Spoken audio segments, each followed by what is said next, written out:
안녕하세요. 유럽에서 축구 소식 전해드리는 축구라리가 채널입니다. 자, 대단한 활약이 있었죠. 이강인 선수 평점 무려 10점 만점에 9.9점을 받았습니다. 거의 완벽에 가까운 활약이었죠. 정말 엄청난 활약이었는데 전반에만 무려 2골 1어시스트를 기록했습니다. 팀이 기록한 4골 중에 3골에 다 관여했고요. 리그왕 공식 계정에서도 MVP를 받았습니다. 그리고 득점 순위에서도 리그왕에서 득점 순위 4위가 됐습니다. 오늘 경기에서 상대팀 앙제는 리그 순위에서는 그다지 좋지 못했지만 최근에 마르세유 상대로 무승부, 모나코와 생테티엔 상대로 승리를 거둔 등 강팀들 상대로 굉장히 좋은 모습을 보여줘서 상승세를 이렇게 쭉 타고 있던 팀입니다. 그런 팀을 상대로 전반에만 이미 4대0을 기록해냈죠. 그리고 그 4골 중에 3골이 다 이강인 선수가 관여된 골이었습니다. 그만큼 파리가 압도를 했었고요. 도미넌스 여러가지 수치상으로 봐도 그렇고요. 전반적인 부분에서 파리가 압도한 경기였습니다. 물론 후반 막판에 2점을 실점하면서 4대2로 경기가 끝나긴 했지만 파리의 안일함에 기여한 바가 좀 더 큽니다. 앙제가 잘했다기보다는요. 아무튼 파리가 경기 내내 압도한 것은 유효 슈팅이나 점유율 등 각종 수치만 봐도 충분히 알 수 있는 내용입니다. 파리는 오늘 로테이션을 가용했고 루초 감독이 경기 직전 인터뷰에서 스스로 밝힌 바처럼 챔피언스 리그에서 나온 부진한 점을 개선하기 위해서 그 개선에 굉장히 주안을 둔 경기였는데요. 그래서 테스트 성격도 있었습니다. 선수들 간의 연계, 그리고 미드필더진의 박스 침투,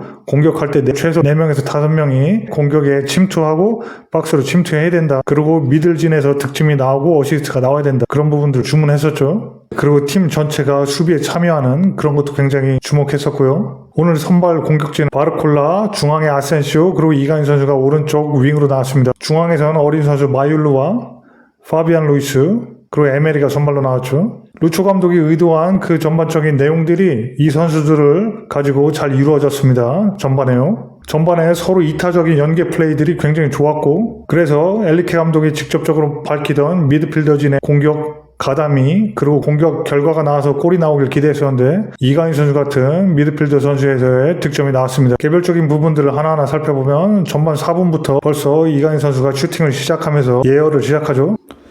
하키미 선수가 크로스를 날리는데 이강인 선수가 슈팅을 하는데 살짝 아쉽게 뜨고서 그렇게 마무리가 됐죠. 하지만 전반 17분 드디어 이강인 선수의 골이 터집니다. 왼쪽에서 아세시오 선수가 침투해서 중앙으로 찔러준 것을 동료가 지나치게 되고 그걸 다이렉트로 이강인 선수가 놓치지 않고 바로 골. 노골이 선언되나 싶었는데 골라인 판독기로 인해서 골이 인정이 되게 됩니다. 이렇게 봐도 1cm, 2cm 정도 넘었나 싶은데 극적으로 골이 기록되게 되죠. 리그 3경기 만에 만든 리그 5호 골 5번째 득점이었습니다. 그리고 이 장면에서 보다시피 이렇게 중앙에서 이강인 선수가 주고서 패스 흐름을 만들어준 다음에 다시 박스 안으로 들어가서 타격하는 이런 모습을 볼 수 있었습니다. 이거는 우리나라 싱가포르전에서 국대에서 이강인 선수가 골을 만들어 했던 장면하고 아주 유사하죠. 중앙에서 자기가 볼을 받아서 좌측으로 벌려준 다음에 다시 박스 안쪽으로 들어가서 직접 타격해서 골까지 만들어내는, 연계부터 골까지 만들어내는 굉장히 좋은 장면이었습니다. 그리고 전반 20분에는 곧바로 이강인 선수의 연속골이 터지는데요. 리그 6호 골이죠. 또다시 아센시오 선수가 왼쪽에서 다시 침투에 들어가서 좋은 패스를, 이번에는 완전히 이강인 선수를 제대로 보고 정확하게 찔러준 패스를 이강인 선수가 아주 칼날 같은 왼발로 아주 강력하게 찌르는 정확하고 빠른 슈팅으로 6호 골을 만들어냅니다. 이 골로 이강인 선수는 리그 6호 골이자 리그에서 득점 순위 4위에 오르게 됩니다. 이강인 선수가 뛴 경기 시간하고 포지션이 여러 번 바뀌면서도 굉장히 이곳저곳 뛰었던 거를 감안하면 굉장히 이례적이고 굉장히 높은 득점 순위죠. 4위입니다. 또한 슈팅 대비 골수로 따져도 굉장히 순도가 높은, 효율성이 높은 이강인 선수입니다. 네, 이렇게 해서 이강인 선수의 리그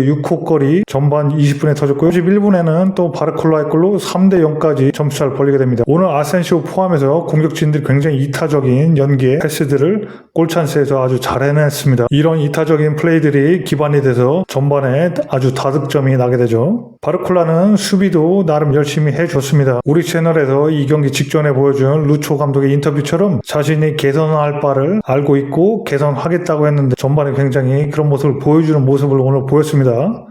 예외적으로 물론 후반에 선수들 교체하면서 두에와 덴벨레가 들어오는데 그런 모습이 좀 희석되긴 했죠.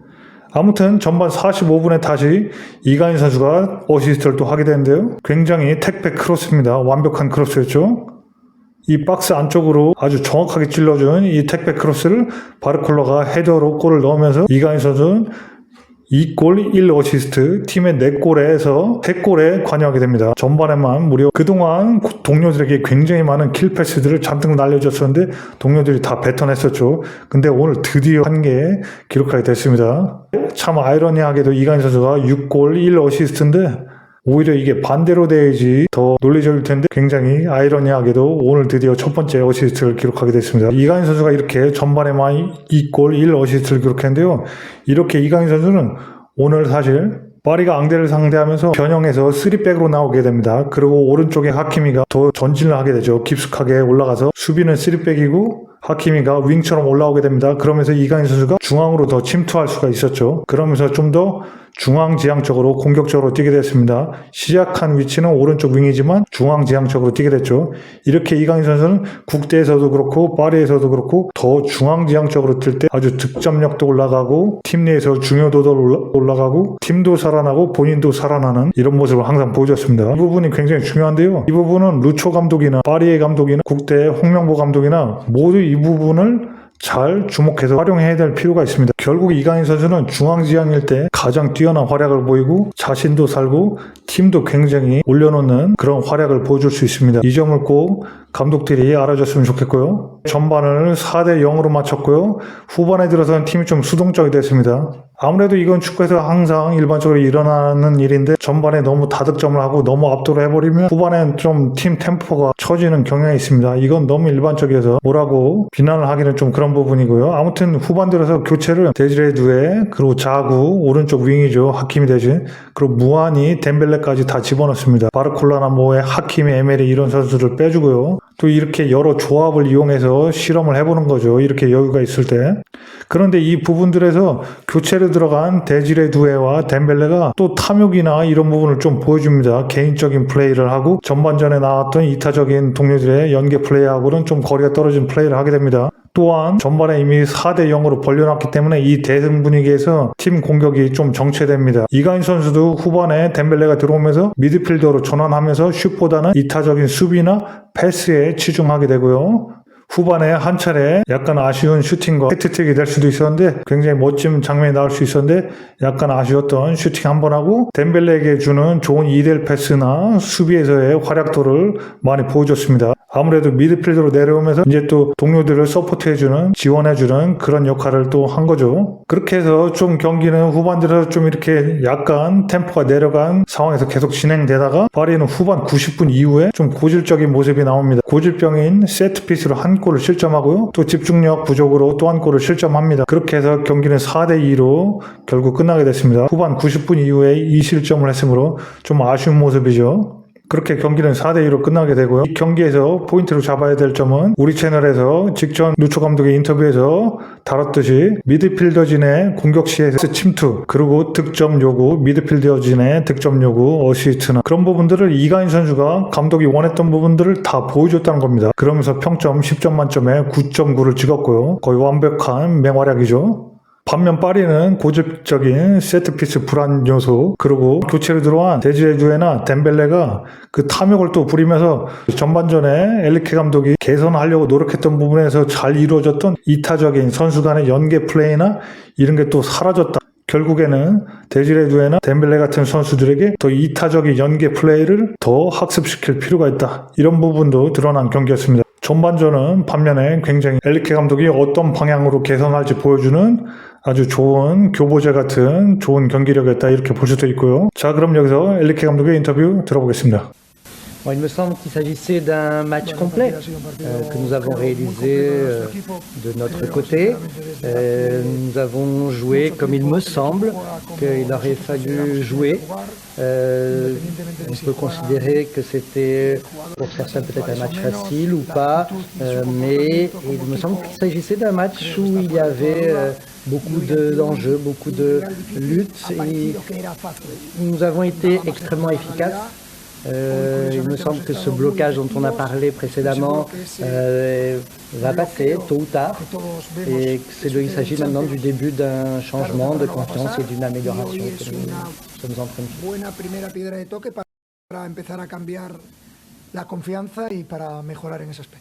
이렇게 인터뷰까지 들어봤고요. 자, 이제 A매치 경기들이 있습니다. 리그 경기는 잠깐 쉬고요. 모든 전 세계가 A매치 경기들이 있죠. 국가대표팀 경기. 이제 11월 14일 목요일 쿠웨이트전, 그리고 11월 19일 화요일날 팔레스타인전 모두 중동에서 열립니다. 이렇게 A매치 월드컵 예선 경기가 있고요. 쿠웨이트, 팔레스타인. 그 A매치들 또 이제 잘 대비해서 우리 팀이 잘 치러야겠습니다. 지난 경기들을 잘 치렀고 이번에 상대적인 약팀인 쿠웨이트와 팔레스타인을 상대하게 되는데요. 팀들 상대로 2연승을 해놔야지 또 굉장히 순탄하게 월드컵 예선 통과할 수 있겠죠. 이 경기들 잘 치러야겠고요. 이후에는 또 소속팀 각자 복귀해서 다 이제 소속팀, 프로팀 경기들을 또 치러야겠죠. 자, 이렇게 오늘 이가인 선수의 대활약을 펼친 앙제전 리그 11차전 평점 9.9를 찍은 경기를 리뷰해봤습니다. 이가인 선수의 멋진 2골 1어시스트 활약도 봤고요. 경기 리뷰와 인터뷰를 해봤습니다. 제 개인적으로도 굉장히 너무 기분 좋고 아주 즐거운 경기였습니다. 자, 이렇게 우리 채널 축구라리가 오늘은 이 정도로 마치겠고요. 오늘 영상이 흥미로웠으면 구독, 좋아요, 공유 부탁드리고요. 특히 구독이요. 그럼 저희는 또